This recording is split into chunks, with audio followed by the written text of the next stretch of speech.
이곳은 서울 홍대 근처 길거리입니다. 한에 떼어 보이는 여성이 눈물을 글썽이며 길 한복판에서 갈팡질팡하고 있는 모습입니다. 금방이라도 눈물을 쏟을 듯한 이 여성이 문득 무엇이 생각한 듯 빠른 걸음으로 자리를 옮기는데요. 두리번거리며 무언가를 찾는 듯한 여성은 갑자기 한 건물로 급하게 뛰어들어갑니다. 과연 이 여성에게는 무슨 일이 생긴 걸까요? 우리 주변의 감동적인 사건, 사연을 들려드리는 감동 뉴스입니다. 오늘은 한국과 특별한 인연이 있었던 프랑스의 루이즈님 사연으로 공식 이메일을 통해 보내신 내용을 바탕으로 재구성된 이야기입니다. 여러분의 구독과 좋아요, 알림 설정은 영상 제작에 큰 힘이 됩니다. 안녕하세요. 저는 프랑스의 휴양도시로 유명한 칸에서 살고 있는 루이즈라고 해요. 제 남편 라파엘과는 대학교 때 만나 졸업하자마자 결혼했습니다. 결혼 후 10년 동안 저희는 아이를 갖고 싶었지만 임신이 어려웠고 지금과 같은 시험관 시술이나 각종 산부인과 관련 기술이 발전하지 않았던 시절에 5번의 시험관 시술까지 시도했지만 쉽지 않았습니다.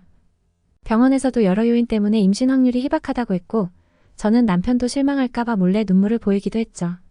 우울증까지 걸릴 뻔했던 저희 부부는 그냥 우리끼리 알콩달콩 살자고 생각하며 모든 걸 내려놓고 있던 어느 날 기적과 같이 찾아온 아이가 있었습니다.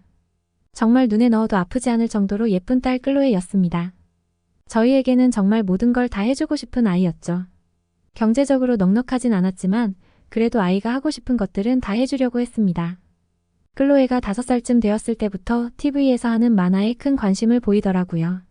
그저 여느 평범한 아이들과 같이 형형색색 바뀌는 영상에 흥미롭나 보다 여겼지만 학교에 들어가고 하면서도 클로에는 만화, 특히 일본 만화에 푹 빠져 있었습니다. 그렇게 클로에는 무럭무럭 자라서 벌써 고등학교를 졸업하고 대학 입학을 앞두고 있었습니다. 그래도 제 눈에는 아직 어린아이로 보여서 용돈을 주곤 했지만 제가 주겠다는 용돈도 한사코 거절한 채 아르바이트를 하면서 직접 돈을 모아서 사고 싶은 걸 사고 제게 선물도 해주는 기특한 아이였죠. 그러던 어느 날 클로에는 지금까지 자기가 모은 돈으로 일본으로 해외여행을 가고 싶다면서 이번에는 모자라는 부분을 지원해달라고 먼저 말하더라고요. 어릴 때부터 관심이 많았던 동양의 문화를 직접 가서 경험해보고 싶다고 하더군요. 저희 부부는 고민에 빠질 수밖에 없었습니다. 10년 만에 찾아온 귀한 아이고 그만큼 애지중지 키워온 외동딸이었으니 말이죠. 어릴 때부터 해달라는 건 다 해줬지만 이번만큼은 쉽사리 해주겠다고 말하기 어려웠습니다. 여자애 혼자서 말도 안 통하는 곳으로 갔다가 무슨 일이 생길지도 모르고 더군다나 최근에 일본으로 혼자 배낭여행을 간 관광객이 실종됐다는 뉴스까지 접하면서 저희 걱정은 이만저만이 아니었습니다. 하지만 클로에는 자기 친구들도 다들 대학교에 입학하기 전에 한 번씩 해외여행을 다녀오곤 한다며 보내달라고 하고 있었죠. 아니면 자기 친구 엠마와 같이 보내달라고 하더군요. 그래서 저희는 그래도 친구와 같이 가면 그나마 조금 안심이 될 것 같아서 어렸을 때부터 가족끼리 친했던 엠마네 부모님과 상의를 하게 되었죠. 자식 이기는 부모 없다고 하던가요. 결국 클로에는 엠마와 같이 일본으로 여행을 가게 되었습니다. 하지만 저는 클로에에게 매일 한 번씩이라도 숙소에 잘 도착했다고 문자를 보내달라고 당부했습니다. 보름 동안 가는 여행이었는데 그동안 아무런 연락도 없으면 얘가 잘 지내곤 있나. 무슨 일이 난 건 아닌가 불안하니까요. 클로에는 매일 뭘 먹었는지 어디를 갔는지 사진을 첨부해서 보내주겠다고 약속해 주었습니다. 그렇게 이블리가 엠마는 여행 가방을 싸고 준비를 마친 채 비행기를 타고 일본으로 떠났습니다. 여행을 보내기 전부터 걱정이 되었던 아이들은 비행기 도착한 지 하루가 지나서도 아무런 연락이 되지를 않는 겁니다. 출발한 지 얼마 되지 않았을 때는 프랑스에서 일본까지 가려면 비행기를 10시간 넘게 타야 하니 휴대폰을 비행기 모드로 해놓느라 연락을 받지 못하겠구나 싶었습니다. 그런데 여행 둘째 날에도 제가 안부를 물을 겸 여행은 어떤지 밥은 입에 맞는지 연락을 해보았지만 반나절이 지나도 아무런 답장이 오지를 않더라고요. 시차 때문에 피곤해서 문자를 보지 못하고 자고 있거나 아니면 휴대폰 로밍 설정이 잘못되어서 문자 수신이 안 되는 거겠거니 하면서 애써 마음을 달랬는데요. 그래도 걱정이 된 저는 엠마네 엄마한테 혹시 연락받았는지 물어봤지만 엠마도 통화가 안 된다는 거 아니겠어요? 저는 직감적으로 이건 무슨 일이 일어났다는 생각이 들었지만 오히려 느긋한 성격의 남편은 그런 제 모습을 보면서 너무 조바심 내지 말고 클로에를 믿으라고 하더군요. 이제 성인이고 독립적인 아이라 잘할 거라고요. 그런데 도착한 지 5일째가 되어도 아무런 연락이 오지를 않자 저한테 걱정이 지나치다며 핀잔을 줬던 느긋한 성격의 남편마저도 점점 초조해지기 시작했습니다. 건장한 남자애면 또 모르겠는데 갓 성인이 된 여자아이 둘이 말도 통하지 않는 여행을 떠난 거였으니 뉴스에서 본 것처럼 어딘가에서 납치를 당했거나 범죄 같은 것에 휘말리지는 않았는지 온갖 생각이 다 들었죠. 결국 저는 딸의 휴대폰에 설치해 놓은 GPS 위치 추적 기능을 사용하기로 했습니다. 여행을 떠나기 전에 혹시 모르니까 휴대폰에 GPS 기능도 설정을 하고 가면 어떻겠냐고 제가 제안을 했었는데 클로에는 동의를 하면서도 감시당하는 느낌이니까 웬만하면 쓰지 않도록 연락을 하겠다 했던 것이었죠. 저도 정말 필요한 상황이 아니면 위치 추적 같은 건 안 하려고 했지만 여행 기간의 절반이 다 되는 시간 동안 연락이 되지 않으니 어쩔 수 없이 제 휴대폰에 앱을 켜서 딸아이 휴대폰의 위치를 검색해 보았습니다. 그러나 클로에의 위치를 확인해 본 저는 하늘이 무너지는 순간을 맞이했습니다. 일본에 간다던 딸의 현재 위치가 그 옆인 대한민국으로 표시되는 거 아니겠어요? 처음에는 두 나라가 가까워서 우리라고 생각했지만 며칠 동안 연락이 없었고 심지어 원래 가려던 목적지가 아닌 한국으로 위치가 잡히는 상황에 저는 결국 더 이상 불안감을 참을 수 없었습니다. 그래서 저는 위치 추적이 되어 있는 한국으로 직접 가기로 결정했습니다. 사실 프랑스에서 한국까지 가려면 10시간 이상 비행기를 타야 해서 쉬운 결정은 아니었지만 10년 만에 낳은 딸이 어렸을 때 사진을 보니 그냥 무조건 갈 수밖에 없더라고요. 그 사이에 같이 갔던 엠마의 부모님에게서 연락이 왔는데 엠마는 핸드폰이 고장나서 이제야 연락이 왔다고 하더라고요. 엠마가 말하길 일본까지 직항이 아니라 한국 경유 비행기였는데 클로에가 경유지에서 잠깐 방문했던 한국을 보더니 자기는 며칠 여기에 있다가 일본으로 가겠다 하면서 둘이 일주일 후에 다시 만나기로 했다고 하더라고요. 그러곤 자기도 핸드폰이 고장나면서 클로에와는 연락이 안 됐다고 했습니다. 우선 경찰에 신고할 생각도 해봤지만 혹시 GPS 오류일 수도 있고 아직 납치되거나 실종된 게 확정된 건 아니었고 어차피 해외에서 벌어진 일이라서 경찰들이 수사를 하려면 시간이 오래 걸린다는 결론이 났죠. 그래서 제가 직접 한국에 가서 상황을 확인하고 진짜로 실종된 거면 그때 신고를 하기로 마음먹었습니다. 그렇게 저 혼자 비행기에 올랐고 너무 불안한 나머지 12시간의 비행시간 동안 한숨도 못 잔 채로 한국으로 향했죠. 남편은 만일의 상황에 대비해 프랑스 있기로 했습니다. 그렇게 도착한 한국의 인천공항에서 저는 정확히 GPS가 발신하고 있는 위치를 찾아가 보니 서울로 이어지는 공항철도 지하철역이었습니다. 혹시나 하는 마음에 그 근처의 분실물 센터를 찾아갔습니다. 역무원분들이 맞이해 주셨는데 다들 영어를 잘하셔서 다행히 물어볼 수 있었습니다. 얼마 전에 스마트폰 분실물이 들어온 게 있는지 물어보자 여러 개의 핸드폰 분실물을 모아둔 가방 하나를 보여주셨습니다. 그 중에 분홍색의 캐릭터 케이스가 씌워진 아이폰이 클로에 휴대폰이 틀림없었어요. 액정은 산산조각 난 채로 분실물로 보관되어 있었습니다. 비밀번호를 풀 수 있는 본인이 아니라면 분실물을 인도해 줄 수 없다고 하더라고요. 박살난 핸드폰을 보자 저는 대체 무슨 일이 있었는지 걱정이 더 커져만 갔습니다. 혹시 납치를 당하다가 몸싸움하면서 떨어뜨린 건지 애초에 왜 일본이 아닌 한국으로 온 건지 의문만 더 커지고 말았습니다. 그렇게 핸드폰만 확인한 채 어디서부터 찾아 나서야 할지 고민하고 있던 순간 프랑스에 있는 남편에게서 전화가 왔습니다. 그런데 남편의 목소리는 굉장히 놀란 듯 하면서도 밝았는데요.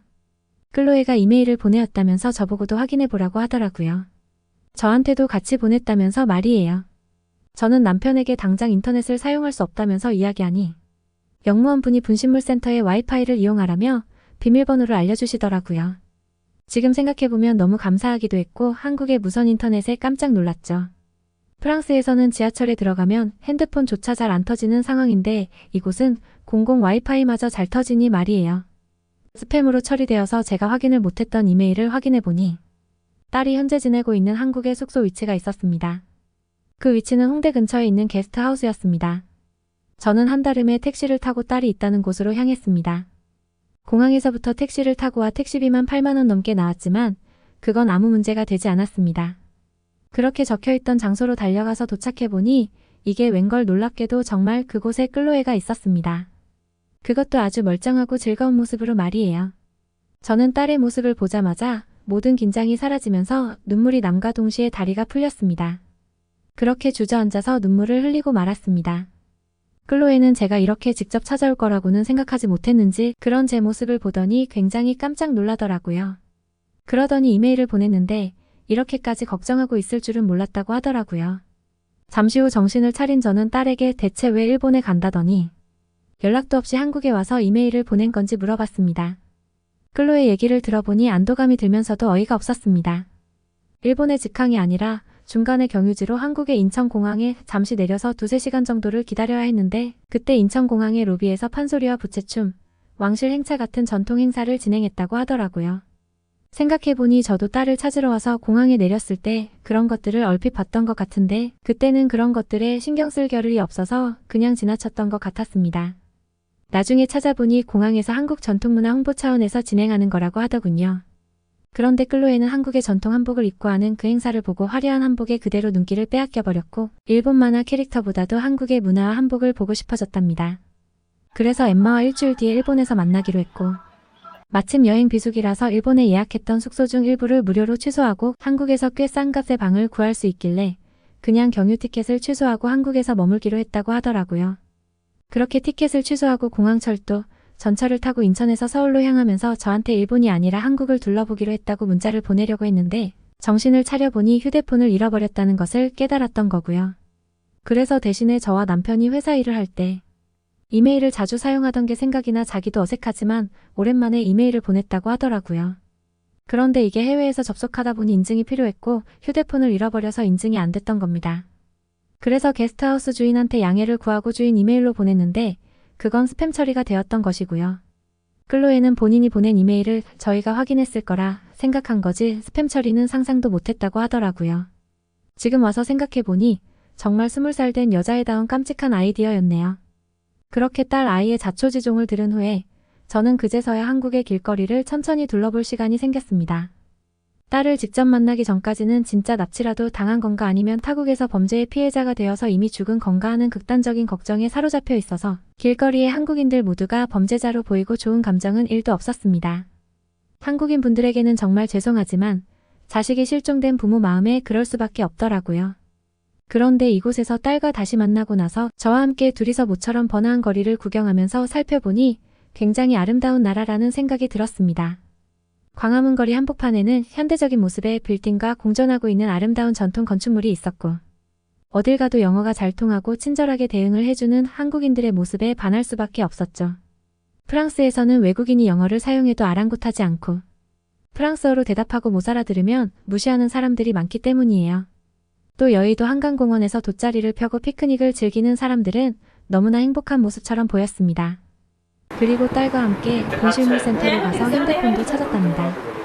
새삼 생각해보니 이렇게 휴대폰을 되찾은 것도 굉장히 신기했는데 보통 프랑스에서 이런 고가의 스마트폰을 잃어버리면 바로 내다 팔기 때문에 찾을 생각은 꿈도 못 꾸거든요. 그런데 분실물 센터에 계신 분에게 물어보니 그냥 시민 한 분이 떨어져 있는 걸 발견해서 갖다 줬다고 하셨죠. 사실 이렇게 클로에가 멀쩡한 것을 두 눈으로 확인하고 나니 제가 너무 호들갑을 떨었나 미안하기도 했습니다만 오랜만에 딸과 함께 그것도 해외에서 데이트를 하니 참 기분이 묘하면서 좋았습니다.